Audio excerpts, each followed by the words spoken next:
ตอกจะได้ตอกข้างนอกพุ่น ตอกถนอมเพราะว่าตอกทางนี้ดันบ่ให้มันออกไปผลฮะบ่ให้มันออกไปผล วันแล้วก็จิกกระแปงใช่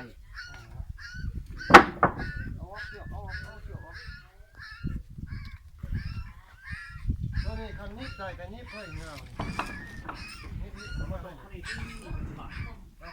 เต้มาทีเด้อตัวได้เต็มสิไก่ดอกไม้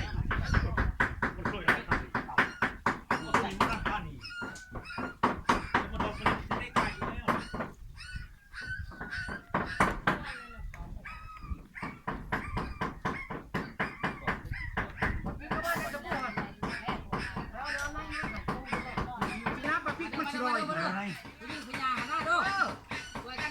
มันจะเข้าบ่น้ำมันพริกขันข้าวบูแดงเข้าก่อนมันชูไร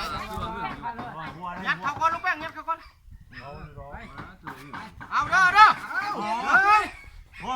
สามไม่ได้พร้อมกันดิหนึ่งสองใส่ไหนเด็กใส่ไหนเอาเยอะเอายุเอาโอเคแล้วมันใหญ่กว่าใส่หัวมันใส่หัวโลดเอาทันแล้วห้องป้าทราแล้ว ห้องปลาแล้ว1 2 3ยดอย่ามาตัวล่างเด้อ ไปเรียนไป ยืนชื่อนะก็เอาออกไม่ได้แล้วนะบอกไปป้าข้างหน้าคุณนะ น้องเดี๋ยวมันลงเด้อมันป้าดิอ๋อมันโค่นข้างๆนี่มันแข้งผมมันแก้ข้างๆเอาเหยียบเอา1 2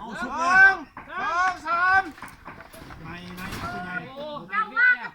มียังวิยามันไม่แล้วฮะว่าแต่มันบุตกข้างหัวเลยพ่อ เดี๋ยวนั่นเปิดใครใจเกมนี่นะ บุษกบ่มันหมด